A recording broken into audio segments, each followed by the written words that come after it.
Fans of every Florida college football team began recruiting Karimova to come play for them, partially because of his talent and partially because they were worried that the Romanian meat missile would break their quarterback's neck on any given play. In the modern age of college football, transferring is almost a foregone conclusion. Any prospect who performs well at a mid-major wants to go to a Power 5 school, so fans assumed that Karimova would change his mind about FAU after his freshman year. Surely AK-47 couldn't be happy with a bowl game against Air Force, right? But these fans didn't know Karimova was fiercely loyal to his teammates and his team. He started calling Fort Lauderdale, Fort Romania. His 14-year-old brother Kaysen started producing highlight videos for the sophomore defensive end, and the small Romanian population in the Florida area started rooting for Arlo, even though they kind of really didn't give a shit about American football, and they wanted him to become a goalie. Again, how could he do this with a club for one of his hands? The defense had locked down Nebraska in the opening game of the season until the final minutes when Nebraska got a few garbage time scores, but the season was off to a positive start for the Owls. There's only one thing scarier than playing against Alabama, and that is playing against Alabama after they just lost a game. Even though Bama lost their first game of the season, they were still ranked 9th, and without question,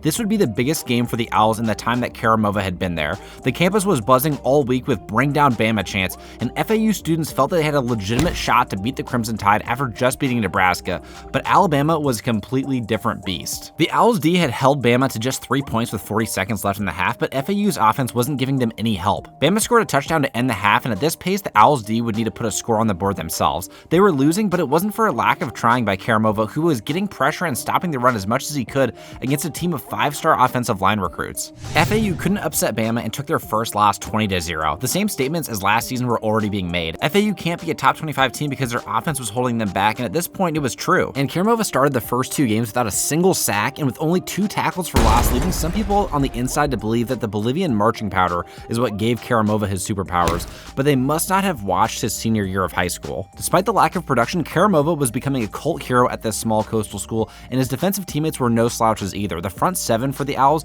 were borderline elite at both quarterback pressures and pass coverage. When the missile stated he wouldn't be entering the transfer portal, fans called him stupid, telling him that he was never going to have a chance to beat the bigger Florida schools with his quarterback or skill position players. After finishing with only 8 sacks on the year and missing a game to detox his freshman season, AK-47 trained during the offseason with none other than the GOAT, Ed Too Tall Jones again. Ed had become Arlo's football mentor at this point, Jones recognizing that Karimova had the raw athleticism and the tools to become elite, but still lacked the polish due to his lack of experience playing the game. The two worked together in the offseason on using AK-47's nerve-damaged right club hand to bat offensive linemen's hands away. During the last month of Arlo's summer, he visited his extended family back in Romania, where he got back in touch with his roots, focusing more on eating the right foods, getting plenty of sun, and working out. After letting go of the small amount of fame that Arlo was clinging to his freshman year, he was able to really focus on becoming a better player. Arlo sold his stake in the Gentlemen's Club, and he permanently swore off the powder, instead working on his own Meat Missile sports drink brand. As I already mentioned, Arlo is nothing if not entrepreneurial, although I'm not sure anyone's going to want to try a Meat Missile steak-flavored sports hydration drink. Despite that slow initial start, AK-47 came into his sophomore year in better shape than he'd ever been in, even when he was playing basketball. Arlo had added 15 pounds of muscle in the offseason and had a Giannis-esque transformation.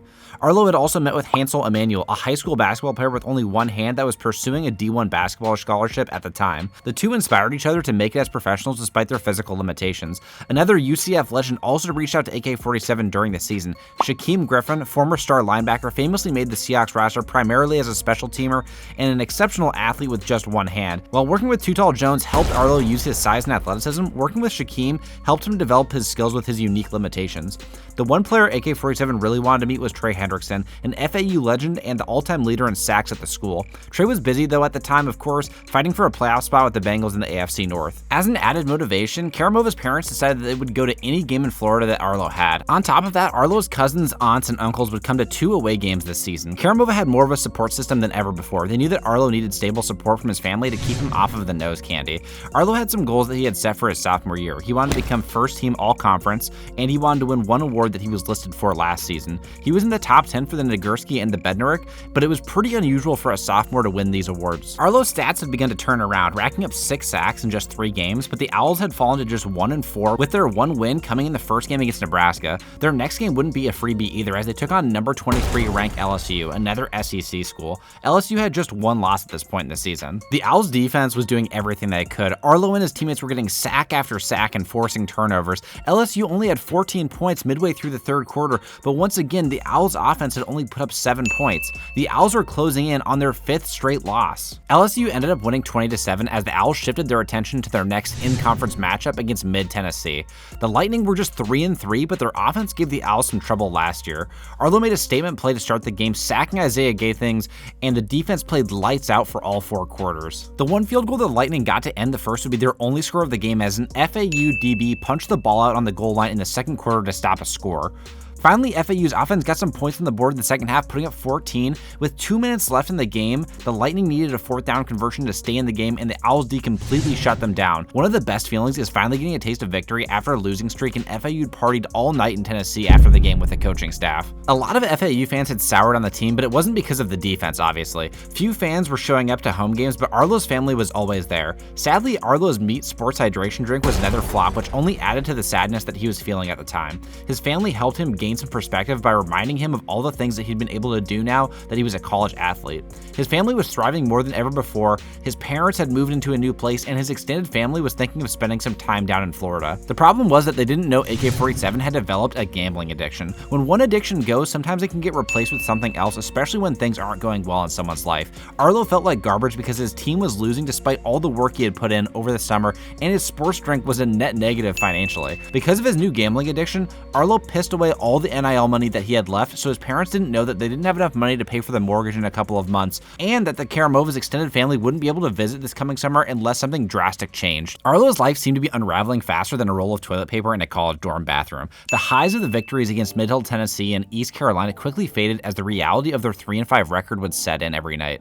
They likely weren't going to make a bowl game, and Arlo's individual success on the field felt like a distant consolation prize against the backdrop of his personal struggles. The next game was against Tulane, a team with a strong offense even though they were just 2-6. The Owls were the underdogs in this game, but they quickly took the lead and wouldn't look back. Even with what AK-47 was dealing with personally, sometimes the darkest moments precede a breakthrough. One evening, as Arlo was drowning his sorrows in a local bar, he received an unexpected call, and it was Trey Hendrickson, the FAU legend and sack record holder. Despite his busy schedule with the Bengals, Trey took the time out to encourage and uplift Arlo. He shared his stories of his own struggles and setbacks with FAU, emphasizing that resilience and dedication would eventually lead to success. Inspired by the unexpected mentorship, Arlo decided it was time to confront his demons. He sought help for his gambling addiction, attending counseling sessions and support groups. With a newfound clarity, he also started mending his relationships, opening up to his family about the financial struggles that they were facing. As Arlo focused on his personal growth, something shifted with the Owls locker room. The defense and offense, both fueled by Arlo's determination and leadership, began playing with an intensity and cohesion that they hadn't seen all season. In the next game against UAB, the Owls secured a decisive win, holding them to just 3 points, and Arlo, back to his dominant form, notched 2 sacks. Off the field, Arlo's family rallied around him. With the gambling addiction addressed, he managed to secure new endorsement deals, and the Meat Missile sports drink, revamped with a more palatable flavor profile, started gaining traction. Slowly but surely, the financial clouds hanging over Karimova's family finally began to dissipate. The momentum carried through the remaining games of the season. FAU, against all odds, clawed their way back to a respectable record. FAU had 2 regular season games remaining, and their first game against Southern Miss would be their last at home. To end the game, Southern Miss elected to go for a touchdown instead of taking a field goal with 3 seconds left, which gave the Owls a chance in overtime to continue their winning streak. OT was back and forth. Karimova thought that they had stopped Southern Miss, but on 4th and inches, their quarterback delivered a dime pass to AK-47 for a touchdown in the end zone. In the next OT, the Owls offense turned the ball over and Southern Miss only needed a field goal to win, but Karimova and his teammates left everything on the field, getting a sack on 2nd down and then again on 3rd down. The Golden Eagles were forced to go for it on 4th down because they were out of field goal range, and FAU got the stop. Karimova believed that they would win this game. Unfortunately, in the next OT, the Owls failed to put even 3 points on the board again, and FAU lost in triple overtime off of a made field goal by Southern Miss. AK-47 took the loss surprisingly well. The last game of the season was at James Madison, and Arlo's parents and extended family were in attendance. Arlo got a roughing the passer penalty early in the game, so you knew that he was feeling good. JMU fans looked on in horror as the 6'10 Meat Missile launched himself at the quarterback. Before the end of the half, James Madison took a touchdown lead, but in the second half, Arlo would make his presence felt. He was living in the backfield. He got a sack early and was consistently stuffing the run. He even played some pass coverage and ended up forcing a punt on 3rd and 7. Time was running out in the game, and FAU still had just 3 points. AK-47 came over to the sideline after getting a big stop on D and slapped our quarterback in the face. He said to the quarterback, "You no score, you meet pit piranhas." That was enough to put the fear of God into the quarterback, and FAU was able to put up 3 more field goals.